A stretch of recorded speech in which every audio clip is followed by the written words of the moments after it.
expensive. I just want these plastic toys. Whatever. I got the only one I need anyway. You weren't that expensive.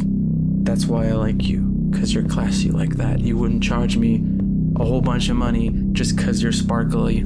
Or I might as well just buy another game. It's even more worth it because it's theoretical and I don't even get to hold it in my hands. It's a series of ones and zeros. Stasis is an isometric sci-fi horror adventure game by first-time South African developers, The Brotherhood. I didn't know much going into it because I only heard about it like an hour before playing it, but apparently there was a Kickstarter for it, like a while back. Let's go! Stasis cold opens with John Marichek waking up as he is ejected from a suspended animation or stasis pod. The process is painful and confusing as he stumbles out onto Gloom Lake, a massive and seemingly uninhabited spacecraft. Having sustained some injuries during stasis, John limps around under the guidance of his plug suit that suggests he reach medical attention. The short walk to the medical bay reveals that Gloom Lake is not looking too hot. Rooms are in a state of disrepair. There are trails of blood. Like most utopian sci-fi dreams, someone must have discovered something that was too cool to exist. Once John is patched up, we are treated to a little exposition and shown a tender moment between John and his wife and daughter, as they are about to be put into stasis to start a new life on Titan, one of Saturn's moons. John and his wife sing to their child as she falls asleep, and it's sort of cheesy but undeniably adorable. Now, savor this one brief moment of happiness because get this, from here on out, fuck you. You've got some kind of hope or aspiration that this is a feel-good adventure? Well, shit's about to get real dark from this point forward, and it never lets up. There is no light to be found here. John gets started on his quest to find his family and escape Gloom Lake. You'll find out more about Gloom Lake and the fate of its crew by reading logs written on computer consoles as well as PDAs that most crew members had and were encouraged to write in. You'll come across these a lot, and they can occasionally be a little too heavy, but I was surprised to see how well written and believable they occasionally felt. I often really felt for some of these characters, and they all at some point addressed the fall of the ship, and every time they got there, some foolish part of me hoped that they would make it out. But of course, I'm standing right above their corpse reading their diary. No matter how relatable or interesting these people were, they probably died horrifically from one of a number of terrible things happening here. It's not really that one specific thing plagued Gloom Lake. Gloom Lake is to Stasis what Rapture was to Bioshock, a place where unlawful science experiments could be conducted without government intervention. So the first, most apparent threat is a creature named Samantha that you'll learn a lot about, but also doesn't really seem important to the plot in the long run. It's sort of just the proxy that eases you into how insanely fucked up the people on the ship were. A woman named Taya Hemsley is also working to escape the ship and guides John through the ship, though she is clearly hiding some ulterior motive. Both John and Taya are taunted over the radio by our villain, Dr. Milan. The inclusion of this character is probably one of my only issues with this game's story. If you read the interview the developers did for NAG magazine, they repeatedly state how much they wanted the story to be grounded in reality, meaning John Marichek is not John McClane. He's not an average Joe that is forced to become an action hero. He's an average Joe that is put through extreme circumstances but isn't going to save the world. He's just scared, alone, and wants to find his family. They made efforts to write this guy as a believable man who's not going to wow you with his resourcefulness, and I think they were successful in doing that. Now, what I don't like about Dr. Milan and some of the other scientists we read about is that they're sort of one-dimensional sociopaths, and admittedly so. They are self-proclaimed rapists and jerks. I mean, I guess those two are like the same. You gotta be a jerk if you're gonna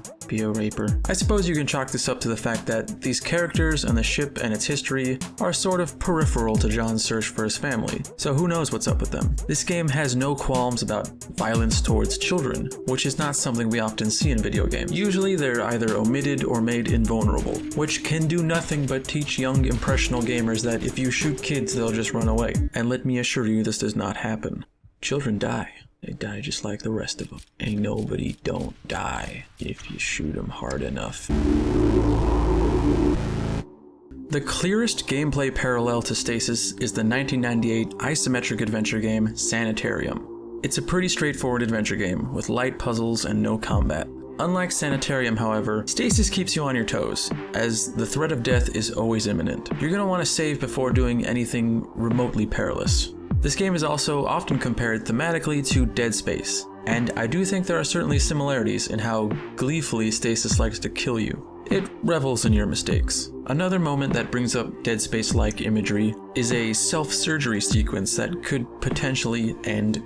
Wow, I suck at writing things that are easy to say. Another moment that brings up Dead Space-like imagery is a self-surgery sequence that could potentially end gruesomely. As sort of a throwback to older adventure games, you can mouse over seemingly anything and get a nice little illustrative description of what you're supposed to be looking at, as though they didn't have faith that you could come to the same conclusion by, you know, looking at it. Either way it works. It helps paint the unsettling atmosphere that Stasis features. From a puzzle standpoint, it's a decent enough challenge. It's not particularly cryptic aside from moments where the challenge comes from trying to decipher how the technology of this world works. There was a lot of me desperately using things on other things and being ridiculed for it. No. Crazy.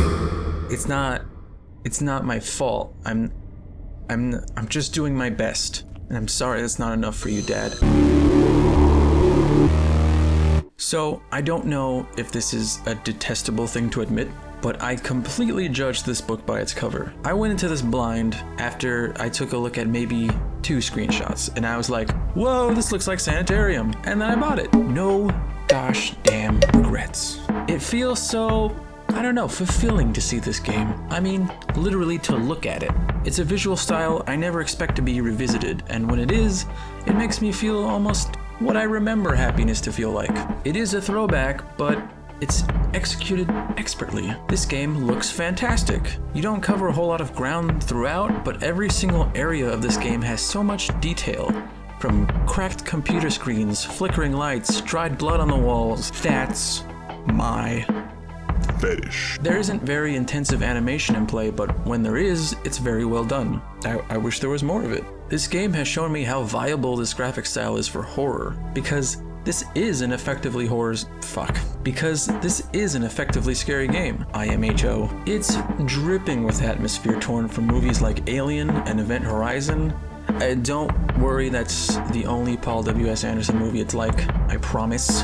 A lot of effort was put into shaping this game to be a cinematic experience, and it's surprising how much that worked from this perspective. I mean, look at him. He's so far away. How do we know what he's going through? Well, thankfully John is voiced very nicely by a guy named Ryan Cooper. I was surprised at how emotive and intense his voiceover was. This guy fucking goes for it. I've never heard a video game character sound so vulnerable and human. Rebecca? I need to... My wife? My child? I also like the decision to have John's breathing be perpetually audible. It's more intimate that way. It's better than a lot of VO work in some AAA games out there. Just go listen to his demo reel and picture a guy in a box crying and hyperventilating into a mic.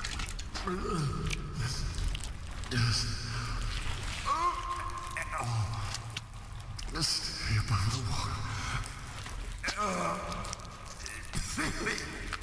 Unfortunately, Cooper far outshines any other acting in this game. He makes the rest of the cast sound like B-movie rejects. Taya is played by an actress named Rebecca McCarthy, who sounds to be South African, and her accent isn't a problem, it's just that John sounds like a real person, and Taya sounds like a cartoon character. In the crew quarters, you should be close to an infirmary with a DNA sequencer. If you could get your blood into the sequencer, I can scan the ship for familial DNA, and then we can find your daughter. Then... we can use her DNA to find Ellen. Exactly. Also stealing the show is the sound design. I don't know why I said it like that's a question. It was very clearly a statement. On top of the gentle hum of the spacecraft and whatever shifty network of fans and sparking wires you pass by, you can hear muffled voices behind locked doors, glitching PA announcements with awkwardly optimistic announcers. And if that managed to lull you into a false state of comfort, every now and then some ungodly anathema to nature will howl off in the distance and send a pang of terror down my wiener. All of this is filtered through cavernous echoes. Too long didn't read?